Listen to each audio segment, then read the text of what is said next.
Majelis Hakim Pengadilan Tipikor PN Jakarta Pusat menjatuhkan vonis nihil kepada Presiden Komisaris PT Trada Alam Moneta Tbk Heru Hidayat dan wajib membayar uang pengganti hingga 12,6 triliun rupiah. Putusan tersebut lebih ringan dibanding tuntutan jaksa, yakni pidana hukuman mati. Vonis itu seakan membuat kesalahan Heru tak diganjar dengan hukuman badan selain uang pengganti 12,643 triliun rupiah. Namun sebenarnya vonis nihil bukan berarti terdakwa tak terbukti bersalah. Putusan itu diambil oleh hakim karena Heru sudah berstatus sebagai terpidana seumur hidup dalam kasus Jiwasraya. Heru dinyatakan bersalah melakukan korupsi bersama mantan Dirut Asabri, Adam Damiri dan Sony Wijaya hingga merugikan negara mencapai 22,8 triliun rupiah. Heru bersama Beni Cokro dan Lukman Purnomosidi menukar saham dalam portofolio Asabri dengan saham milik ketiga pihak swasta yang harganya telah dimanipulasi menjadi tinggi. Tujuannya agar kinerja portofolio PT Asabri Persero terlihat baik dan aman. Sementara Heru Hidayat divonis seumur hidup di kasus korupsi Jiwasraya bersama dengan Beni Cokro Saputro selaku komisaris PT Hansen International Tbk. Vonis itu sudah berkekuatan hukum tetap atau inkrah. Mahkamah Agung telah menolak kasasi yang diajukan mereka. Keduanya dijatuhi vonis penjara seumur hidup dan membayar uang pengganti hingga 16 triliun rupiah. Hukuman pidana maksimal hingga hukuman mati diharapkan dapat memberi efek jera bagi koruptor, sehingga berdampak pada penurunan angka tindak pidana korupsi di Indonesia. Tim Liputan Berita 1. Presiden Komisaris PT Trada Alam Minera Heru Hidayat divonis nihil oleh Majelis Hakim Pengadilan Tipikor PN Jakarta Pusat. Hal itu terjadi karena Heru telah mendapat hukuman pidana maksimal seumur hidup dalam kasus korupsi Jiwasraya. Vonis nihil diambil hakim karena terdakwa telah mendapat hukuman maksimal, yakni hukuman pidana seumur hidup dalam kasus korupsi Jiwasraya. Selanjutnya, bagaimana penerapan vonis nihil di Indonesia, terutama bagi koruptor? Akankah jeratan hukum tersebut memberikan efek jera sehingga tidak akan merugikan masyarakat dan negara? Untuk membahas hal itu telah bergabung bersama kami Hakim Mahkamah Konstitusi periode 2003 sampai 2008 Pak Maru Ararsia Haan. Selamat siang Pak Maru, apa kabar? Selamat siang, bagus-bagus saja lah. Baik, luar biasa. Kita bersyukur kita masih diberikan kesehatan ya Pak. Dan juga nanti Pak Maru kita bergabung dengan pakar hukum pidana Universitas Indonesia Mbak Eva Ahsyani Zulfa yang juga masih coba kita hubungi. Nah Pak Maru, ini dalam vonis oleh Majelis Hakim, Heru Hidayat divonis nihil.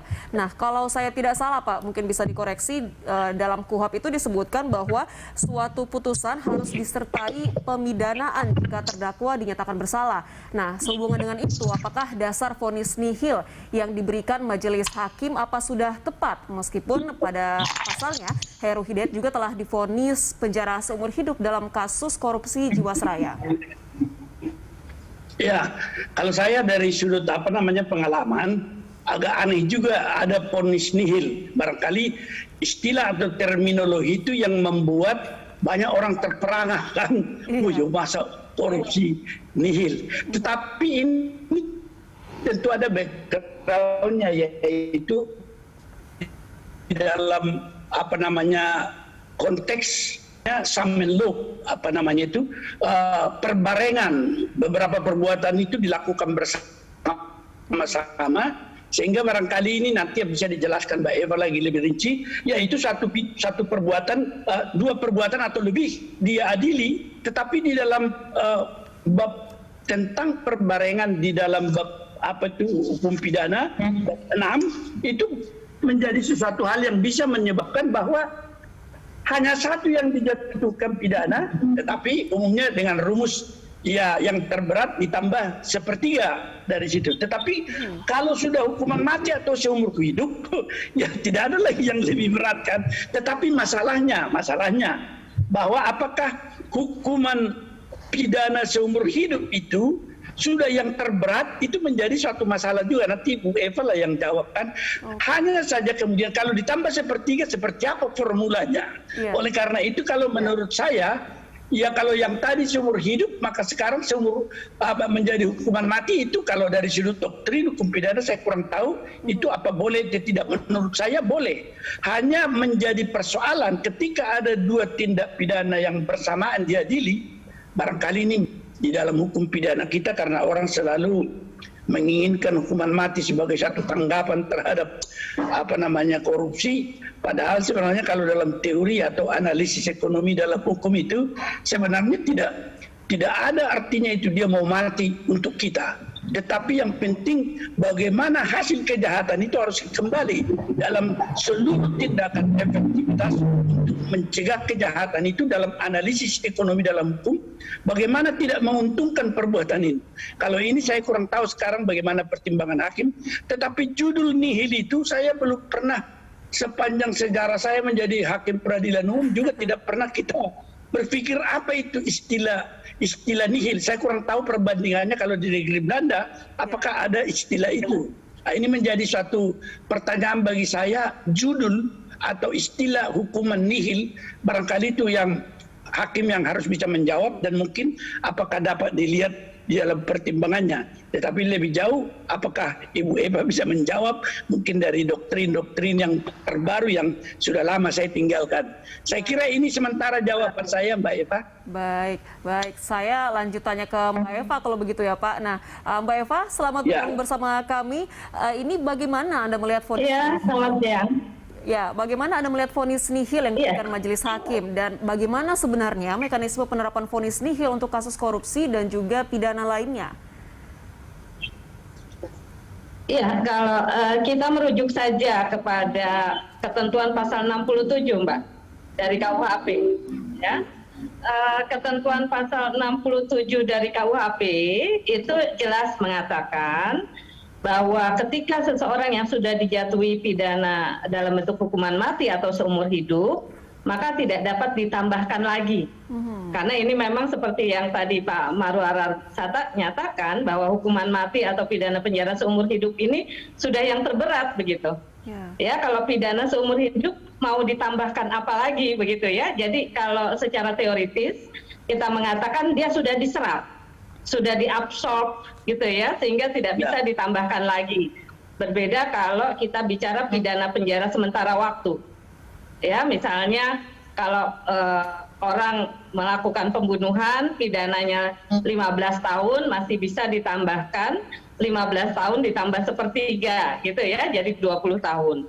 Tetapi ketentuan pasal 67 ini mengikat para hakim sebetulnya.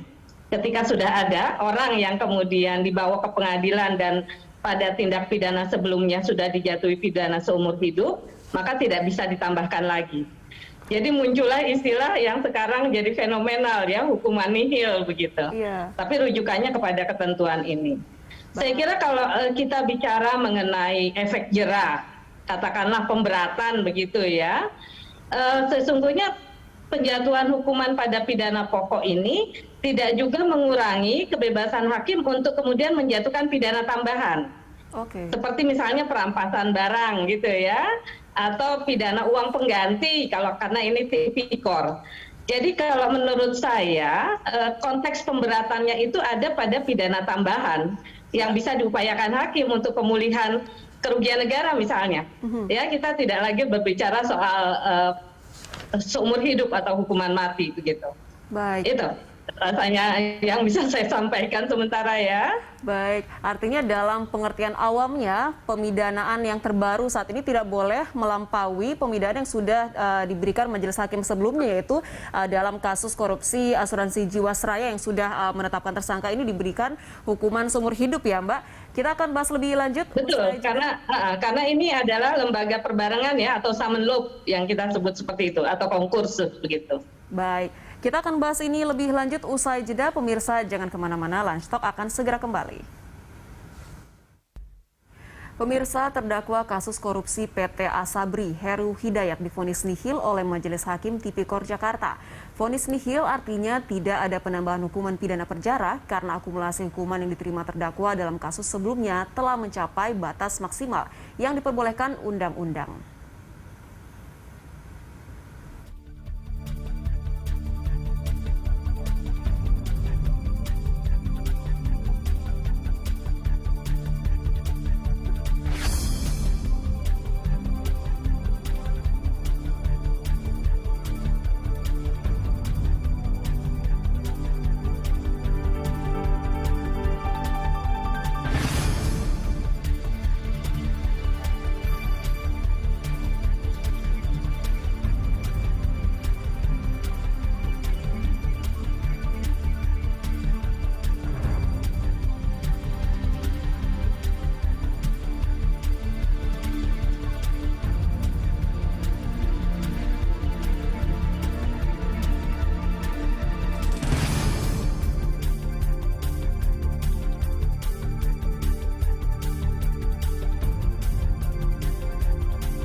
Mega korupsi di PT Asabri yang menyebabkan kerugian negara 22,7 triliun rupiah.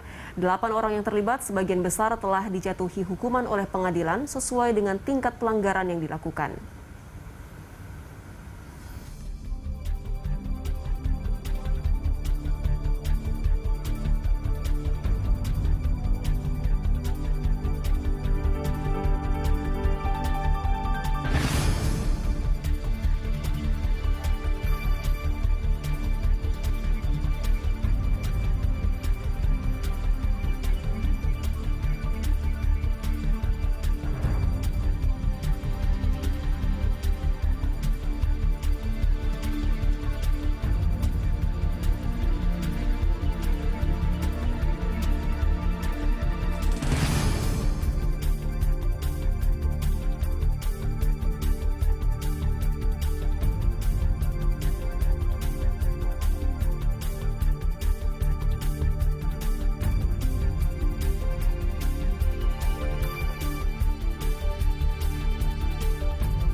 Ya, kita lanjutkan perbincangan kita Pak Maru dan juga Mbak Eva ini dengan munculnya atau divonis nihilnya Heru Hidayat oleh Majelis Hakim, muncul atau mengemuka perbincangan yang mengatakan bahwa oh ini kenapa diberikan vonis nihil, harusnya dihukum mati nih begitu. Nah, tapi kalau saya merujuk dari mekanisme pemberian vonis nihil yang sebelumnya Mbak Eva dan juga Pak Maru sudah sempat jelaskan, apakah memang hukuman mati ini baru dapat diberikan apabila dakwaan di kasus sebelumnya yaitu Jiwasraya itu memang memungkinkan dengan pasal-pasal pemberian hukuman mati. Nah, apakah jika nantinya Kejaksaan Agung bisa melakukan banding untuk kasus Jiwasraya ini agar tersangka diberikan hukuman mati, apakah itu memungkinkan? Saya tanya ke Pak Maru dulu.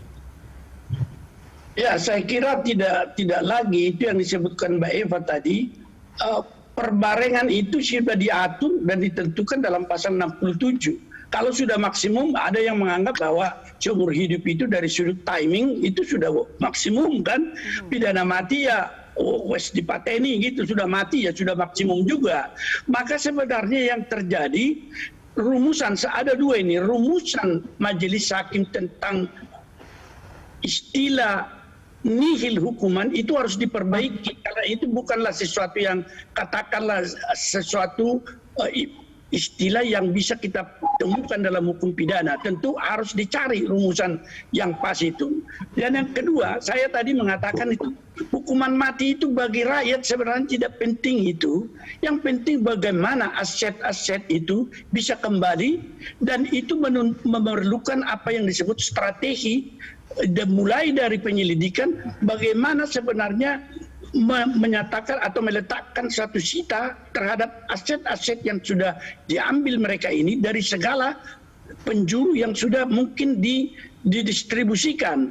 Oleh karena itu suatu hukuman mati tidak bisa mencegah kerugian ini, itu bagi rakyat apakah perlu atau tidak. Tetapi bagaimana supaya tidak menguntungkan kejahatan itu, itulah yang sebenarnya dikatakan penegakan hukum pidana yang efektif di dalam korupsi, bukan hukuman mati. Orang banyak juga yang tidak takut mati, apalagi kalau sudah putus asa, tidak takut dia. Dia penting menyelamatkan bahwa anak cucunya sudah selamat, dia pikir toh. Iya. Tapi rakyat tidak selamat. Makanya analisis ekonomi dalam hukum itu adalah bagaimana supaya tindak pidana teori itu seharusnya menjadi satu acuan, bukan mengacu kepada hukuman mati. Karena banyak orang tidak takut hukuman mati, ditembak sebentar ya wes segitu kan. Nah, kita memperhatikan, kalau saya pernah mendengar penjelasan daripada penyidik soal tidak adanya aset yang bisa disita dalam tindak pidana Asabri, barangkali itu merupakan sesuatu hal yang boleh dikatakan sia-sialah pekerjaan itu kalau hanya menghukum mati orang itu kalau bagi rakyat ya. Tetapi sebenarnya dari awal strategi bagaimana aset recovery itu merupakan paradigma sekarang yang kita anut sebenarnya, sehingga diamankan dengan cara strategi mereka mulai penyidikan dalam tindak penyitaan itu dimonitor oleh pimpinan. Tidak mungkin sebenarnya tidak ada aset-aset itu kan. Nah inilah yang menjadi keprihatinan saya sebenarnya, sehingga orang berharap betul supaya jera kalau dia dihukum mati. Tetapi dalam sejarah itu tidak banyak orang yang jera kalau dihukum mati. Tidak berkurang tindak pidana dengan hukuman mati. Meskipun sebentar takut orang. Saya kira itu pandangan saya, Mbak Eva. Baik. Artinya ini memang yang perlu ditekankan sebenarnya bukan soal hukuman mati ya Pak, tapi bagaimana memiskinkan terdakwa ini untuk memberikan efek jera. Baik, saya ke Mbak Eva. Mbak Eva, sebelumnya Anda juga sudah mengatakan meskipun majelis hakim memberikan vonis nihil, namun ini tidak menutup wewenang untuk memberikan pidana tambahan. Nah, bagaimana seharusnya penanganan perkara korupsi ini dilakukan kalau kita bicara konteks memberikan efek jera dengan memiskinkan terdakwa itu? Iya, sebetulnya kalau kita bicara tentang hukuman mati, ini yang harus kita luruskan dulu ya, supaya tidak membuat polemik atau prasangka-prasangka di masyarakat. Jadi pasal 2 ayat 2 dari Undang-Undang Tindak Pidana Korupsi itu memang memungkinkan untuk pemberatan. Ya, pemberatan seseorang yang melakukan tindak pidana korupsi sampai dengan hukuman mati. Tetapi pemberatannya dengan dua kondisi yang kita sebut sebagai keadaan tertentu. Yang dimaksud keadaan tertentu ini sebetulnya kalau korupsi itu dilakukan untuk dana-dana bencana, katakanlah gitu ya di dalam penjelasannya, bencana alam misalnya seperti itu, atau COVID yang sekarang ya dana COVID dikorupsi, itu bisa sampai ancamannya pidana mati pada pasal 2 ayat 2. Dan residif, ya pengulangan. Nah, pengulangan ini sebetulnya orang yang sudah dipidana kemudian mengulang lagi, tapi nggak kapok gitu ya Mbak ya. Jadi kemudian itu bisa diancam pidana mati. Tetapi dalam kasus ini yang kita bicara adalah soal gabungan tindak pidana. Jadi yang bersangkutan dianggap melakukan dua tindak pidana korupsi ya pada Jiwasraya dan Asabri, tetapi dalam proses dua-duanya itu sebetulnya belum ada putusan hakim yang berkekuatan hukum tetap. Tapi perkara ini di-split, dipisahkan oleh jaksa penuntut umum. Ya, kalau kita konteksnya itu. Jadi yang berlaku itu adalah ketentuan pasal 67 tadi yang saya sebut, bukan pada 68. Bukan pada pasal 2 ayat 2, sorry. Nah, itu yang perlu kita luruskan ya, sehingga kemudian jadilah hukumannya adalah hukuman yang disebut sebagai nihil tadi, karena tidak bisa lagi, udah mentok gitu ya, nggak bisa dijatuhkan. Nah yang kedua, kalau kita bicara soal konteks tujuan dari pemberantasan tindak pidana korupsi, kembali lagi apa yang disampaikan oleh Pak Maru tadi, sebetulnya adalah pemulihan keuangan kerugian negara. Ya, pemulihan keuangan negara pada penjelasan Undang-Undang Tindak Pidana Korupsi itu jelas. Jadi arah pemberantasannya adalah pada pemulihan itu. Memang jadi sesuatu yang katakanlah menyesakkan dada ketika ada pernyataan bahwa tidak ada lagi aset yang disita untuk kerugian negara itu. Ya, jadi seolah-olah kemudian itu mau ditimpakan atau mau diganti dengan hukuman seberat-beratnya. Tetapi asas legalitas membatasi kita. Ya, nulla puna sine lege itu membatasi kita. Kalau ketentuan undang-undang sudah menyatakan hukuman seumur hidup itu tidak bisa diganti dengan hukuman mati. Itu. Ya, jadi rasanya di dalam konteks ini masyarakatlah yang harus disampaikan ya bahwa apa yang diupayakan oleh jaksa penuntut umum dengan pidana maksimal sebetulnya sudah sangat baik gitu ya. Tetapi verifikasi terhadap aset saya kira penting di sini. Ya, untuk tujuan pemulihan keuangan negara tadi. Baik. Nah, dengan adanya vonis nihil ini, Mbak Eva, apakah vonis nihil ini seperti cenderung menguntungkan terdakwa tersebut? Dianggap menguntungkan juga tidak, Mbak. Karena ada dilema ya, ada satu diskusi yang mengatakan mana yang sebetulnya lebih menyiksa, lebih berat, hukuman mati atau pidana penjara seumur hidup. Karena ketika kita bicara hukuman mati, orang itu menjalani satu periode yang panjang di dalam penjara. ya dikurangi kebebasannya sampai dengan malaikat maut datang dan membebaskan dia, begitu kan. Tetapi pidana mati ini dianggap satu proses yang harusnya bisa dieksekusi secara cepat. Itu jadi mana yang lebih berat sebetulnya menjadi satu diskusi. Juga mana yang lebih mahal. Ada yang mengatakan bahwa pidana mati itu lebih mahal buat negara bebannya dibanding pidana seumur hidup.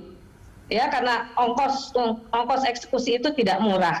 Kita masih banyak punya antrian sekarang ini terhadap orang-orang terpidana mati dalam kasus-kasus misalnya narkotika. Itu PR buat negara.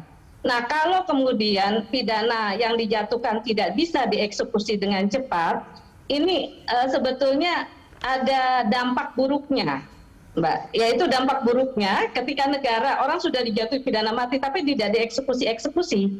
Maka penjahat-penjahat lain mengatakan itu janji hakim belaka untuk memidana mati toh tidak dilaksanakan. Nah, itu akhirnya membuat orang tidak takut kalau seperti itu. Ya, jadi penjatuhan pidana mati ini punya dampak yang kadang-kadang berbanding terbalik ketika kita tidak serius melaksanakannya. Sementara keluhan untuk pengadaan anggaran untuk eksekusi pidana mati juga menjadi satu permasalahan di dalam penganggaran ya terhadap pelaksanaan pidana. Itu satu permasalahan tersendiri sebetulnya. Baik, ada polemik juga ya Mbak di balik pemberian hukuman baik itu hukuman mati ataupun penjara seumur hidup dalam kasus ini. Kita akan bahas lebih lanjut dalam segmen 3 usai jeda. Pemirsa jangan kemana-mana, kami segera kembali.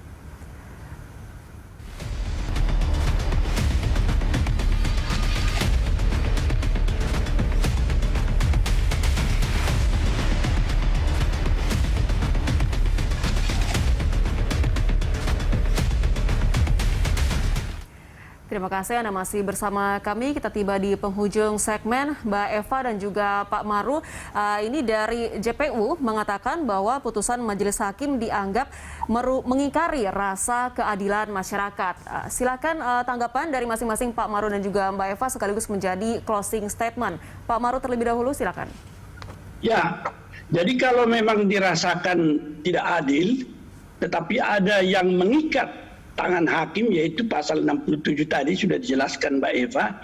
Mungkin kalau rasa keadilan ini tidak tergambar sedemikian rupa, pasal 67 itu harus di judicial review di Mahkamah Konstitusi supaya dirubah bahwa meskipun sudah seumur hidup masih boleh ditambah misalnya menjadi hukuman mati. Dan itu merupakan modifikasi kah.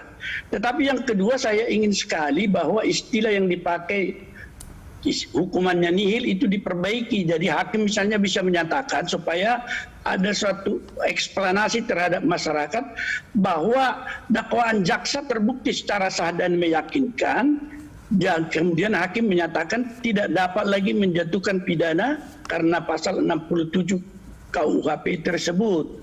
Jadi orang bisa terjelaskan, tapi begitu tadi dikatakan nihil hukuman, itu tersengat semua atau rasa keadilan masyarakat. Barangkali memang istilah-istilah yang di dalam kosakata atau vokabuleri peradilan itu juga memang harus ada nuansa dari hukum pidananya begitu, sehingga tidak sangat pop gitu istilah hukuman nihil. Saya kira itu tambahan saya. Dan yang lainnya tadi saya sangat tertarik itu kalau ada misalnya jaksa mengajukan judicial review terhadap pasal 67. Tetapi yang ketiga yang saya ingin tadi itu tidak dijelaskan dalam putusan itu, apakah ada hukuman tambahan, apakah ada perampasan hak tertentu dan perampasan barang-barang yang menjadi hak terpidana atau terdakwa yang bisa sebenarnya semacam balance terhadap rasa keadilan itu. Itu yang belum kita dengar tadi. Terima kasih. Baik, artinya memang perlu ada perjelasan definisi ya dari vonis nihil itu agar tidak menimbulkan kesalahpahaman masyarakat. Dan akhirnya masyarakat berharap ini akan ada pidana tambahan yang bisa memberikan efek jera pun kalau tidak bisa dipidana lagi atau hanya diberikan vonis nihil ya Pak. Terima kasih Pak Maru. Saya ke Mbak Eva. Mbak Eva silakan tanggapan dan juga closing statement dari Anda. Baik, barangkali kita perlu memberikan penjelasan kepada masyarakat tentang kembali lagi tujuan dari pemberantasan tindak pidana korupsi. Begitu, bahwa tujuannya adalah bukan semata-mata menyengsarakan pelaku dengan hukuman seberat-beratnya, tetapi membantu pemulihan keuangan negara. Itu yang pertama. Yang kedua, memang hakim sangat terikat dengan ketentuan undang-undang. Asas legalitas, nulla puna sine lege, itu menjadi satu norma yang harus diikuti oleh hakim, gitu. Sehingga kalau kita mengatakan pada hakimlah kita sampaikan atau kita embankan rasa keadilan masyarakat, rasa keadilan itu harusnya sudah tercermin dari rumusan ketentuan undang-undang. Dan memang betul saya setuju dengan Pak Maru, kalau memang dirasa bahwa rumusan ketentuan ini dirasa tidak berkeadilan begitu ya. Seingat saya sudah pernah di-JR-kan itu Pak Maru. Oh iya? Sudah di judicial review putusan MK nomor 68 tahun 2018 tentang ketentuan gabungan tindak pidana yang ditolak. Gitu ya. Ini dalam perkara Robert Tantular gitu. Nah, saya kira kalau memang kita mau mendiskusikan ini lagi sangat terbuka. Apakah kemudian ancaman pidana berat itu bisa menjadi satu senjata kita untuk mencegah terjadinya tindak pidana korupsi, atau lebih kita terfokus mengelola lembaga-lembaga pidana tambahan, Mbak? Karena di situ pidana tambahan dan uang pengganti untuk hakim lebih berani ya menggunakan ini ya untuk kemudian membantu pemulihan keuangan negara. Oke. Saya kira itu dari saya. Baik, kita berfokus kepada pemulihan keuangan negara setelah rugi dirampas oleh para koruptor ini. Tentu kita berharap semoga penerapan tindak pidana hukum pada para koruptor ini ke depannya akan semakin bisa memberikan efek jera ya. Terima kasih Mbak Eva dan juga Pak Maru sudah berbagi informasi bersama kami. Salam sehat selalu. Terima kasih. Selamat siang. Assalamualaikum warahmatullahi wabarakatuh. Waalaikumsalam. Selamat siang Pak. Ya, pemirsa, Lunch Talk masih akan kembali usai jeda. Tetaplah bersama kami.